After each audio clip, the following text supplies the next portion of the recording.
Imagine for a second the completely profound, unfiltered curiosity of a 7-year-old child. You know the kind I'm talking about. Well, every evening, practically like clockwork, a little girl named Zineb would sit down and ask these massive, fundamental questions about life and faith. Things like, why do Muslims pray 5 times a day? Now, that's a question that could literally take a scholar hours to unpack. You'd have to dive into history, spirituality, personal discipline, and yet here it was being asked by a kid who had just finished her elementary school homework, simply trying to make sense of the universe she was born into. So, welcome to this explainer. Today, we are exploring a truly heartwarming story about Zainab and her quest for knowledge. And while it might seem like just a beautifully simple narrative on the surface, when you really break it down, it reveals some absolutely profound lessons about how we approach learning, how we handle curiosity, and how we guide others when they ask the really big questions. It's honestly a masterclass in epistemology, which is basically how we know what we know, and the psychology of intellectual curiosity. So, let's dive right in. Section 1. The Girl with Questions. A Heart Full of Curiosity. Now, on the surface, Zainab was just a normal kid, but she possessed something incredibly special. This relentless, deeply analytical curiosity about her faith, where so many of us, as adults, have kind of lost that spark of inquiry and just accept things exactly as they are. Zainab's mind was constantly churning. She was always analyzing, always seeking deeper meaning in the everyday practices going on right in front of her. 7. She was only 7 years old and already tackling these deep philosophical and religious concepts? From a cognitive development standpoint, this is a super fascinating age. Kids are just transitioning into a phase where they can start thinking more logically about concrete events. She wasn't just asking about the weather or what was for dinner anymore, right? Every evening, she'd seek out her grandmother, sit down right beside her, and begin her daily inquiry. Let's actually look at the specific questions she was asking because they brilliantly illustrate the sheer depth of a developing mind. She would start with inquiries like this. What does Allah love most? Just think about the gravity of that question for a second. It cuts right to the absolute core of theology and morality, but it's being asked with the pure innocence of a 7-year-old who simply wants to understand the highest virtues of her belief system. It's this massive, abstract concept, and she just approached it fearlessly. Then she'd pivot to the practical pillars of her faith, asking, why do we fast in Ramadan? What's so fascinating here is that she isn't just going along with the actions of those around her. She is demanding to know the why behind the what. And that right there is the bedrock of critical thinking. Her grandmother beautifully embraced this natural inquisitiveness. She'd greet Zainab's questions with a warm smile and so much patience, fully recognizing that a questioning mind is a growing mind. And then she would ask questions like this one. And how can I become a better Muslim? This is deeply introspective. It shows that Zainab's curiosity wasn't just academic, it was incredibly personal. She wasn't just collecting facts to store them away in her brain. She wanted to internalize that knowledge and actively apply it to herself. Her grandmother totally validated this.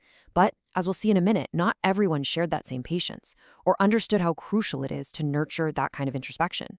Section 2. Am I too young? The obstacle of adult dismissal. Because when Zainab took these exact same beautiful questions to other grown-ups in her life, she hit a brick wall. She encountered a very common yet incredibly frustrating obstacle in the journey of learning, one that I'm sure many of us can relate to from our own early school days. She was met with this exact phrase, "You're too young to worry about that." Consider the stark contrast here. On one hand, you have the grandmother's warmth, and on the other, this totally dismissive attitude from the general adult population. For a focused, eager learner like Zainab, being told not to worry about a topic doesn't magically turn off the curiosity. Not at all. It just creates this vacuum of understanding, and confusion quickly fills that void. And we see that confusion perfectly captured in her internal reaction. I'm too young to learn about Allah? You can almost feel the innocent disappointment there. Those adults probably thought they were protecting her from complex, heavy topics. But in reality, intellectual gatekeeping like this inadvertently tells learners that their intrinsic, natural desire to understand is somehow invalid. It sets a dangerous precedent, and it can totally stifle a lifelong love of learning if it isn't corrected.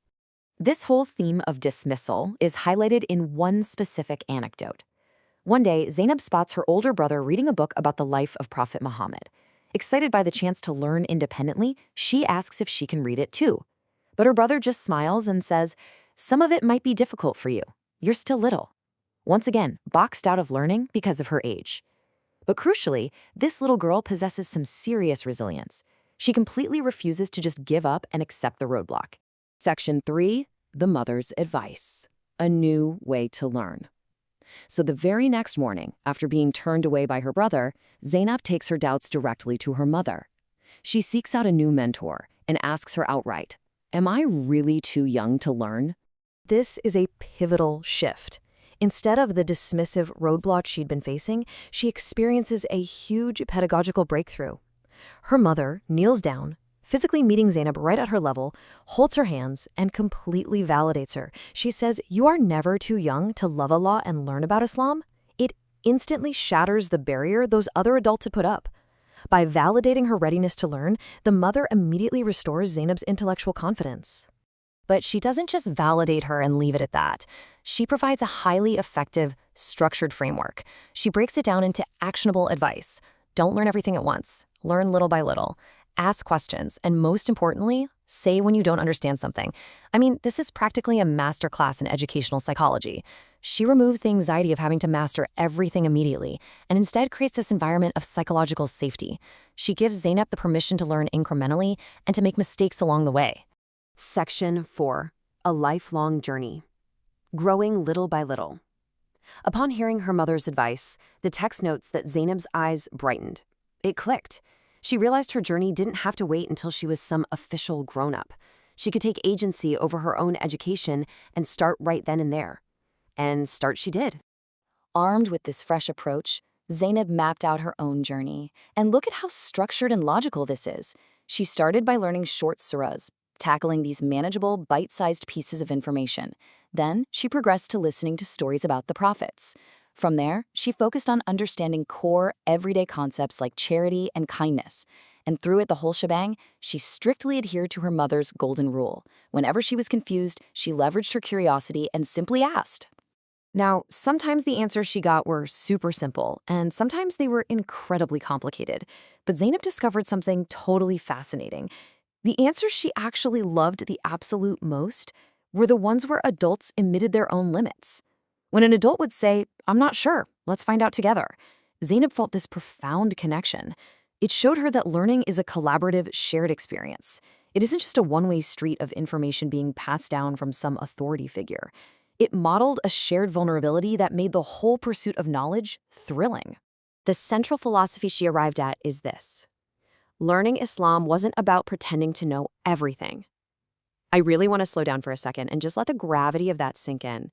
For a 7-year-old kid to realize that education and faith aren't about having all the answers immediately, but rather about the humility of the pursuit, that is a massive paradigm shift. It completely redefines what it actually means to be a student of any discipline.